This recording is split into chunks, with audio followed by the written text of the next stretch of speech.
Ելենա Արշակյանի «Ուրիշի ընտանիքը» սերիալում Ալինային դուրս են գրում հիվանդանոցից, բայց դա չի բերում ոչ հանգստություն, ոչ էլ վստահություն։ Բժիշկների ձեռքերում ոչ մի կոնկրետ ախտորոշում չկա, եւ սա ամենաանհանգստացնողն է։ Նման անորոշություն, երբ խոսքը երեխայի առողջության մասին է, ավելի ծանր է, քան ցանկացած արձանագրված հիվանդություն։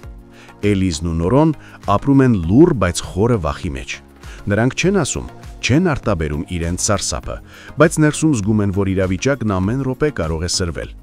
Իսկ ամենահետաքրքիրն այն է, որ ոչ միայն Ալինան, այլև Արշակի դուստրը Արևիկը նման խնդիրներ ունի։ Դեռ ոչ ոք չգիտի, բայց երկու աղջնակ տառապում են նույն հիվանդությամբ, եւ այդ կապը շուտով պետք է բացահայտվի, մեծ բախումների դուռը բացելով։ Այս լարվածության ֆոնին Էդոն բացահայտում է մի ճշմարտություն, որը Էլիզի համար դառնում է հարված։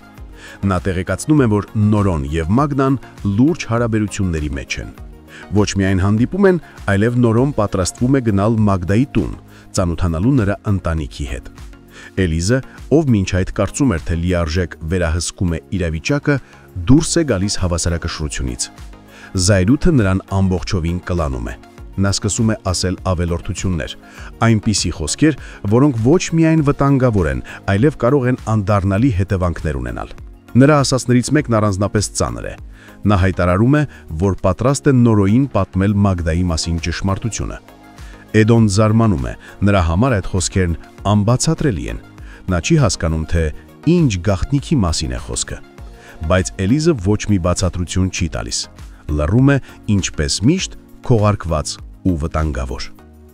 Այս ամենից հետո Էլիզը շտապում է Հասմիկի մոտ, այս անգամ ոչ թե մանևրելու կամ վերահսկելու, այլ զրույցի, որտեղ ինքը փորձում է մարել կրակը, որն ինքն է հրկիզել։ Նա Հասմիկին ասում է, որ Նորոն ու Մագդան սիրում են միմյանց ու պատրաստվում են ամուսնանալ։ Հասմիկը սառչում է տեղում։ Դեռ երեկ նա հավատում էր Էլիզին, որ իրավիճակը վերահսկելի է, որ ոչինչ լուրջ չի կարող լինել։ Բայց այժմ ակնհայտ է, որ Էլիզը ոչ միայն կորցրել է վերահսկողությունը, այլև իր ապատեղեկատվություններով Հասմիկին տարել է դեպի կորուստ։ Հասմիկը շփոթված է, իրեն կորցրած, անկարող որևէ բան փոխել։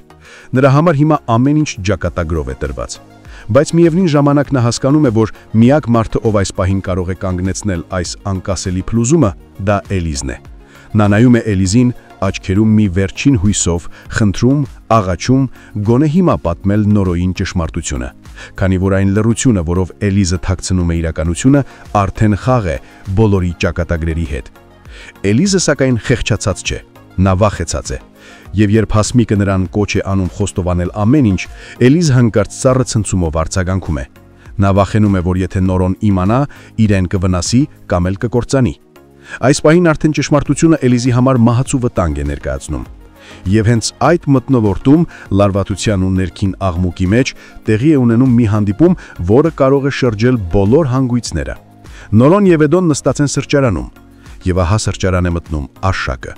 Էդոն նրան տեսնում է ու միանգամից ժպիտ, ջերմություն, նա մոտենում է ու գրկախառնվում է Արշակի հետ։ Նրանց բարևը նման չէ պարզապես հին ծանոթների զրույցի։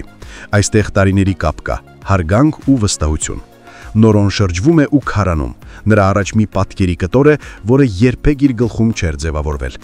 Այդ պահի ինտրիգը սառեցնում է Նորոյի ներսը։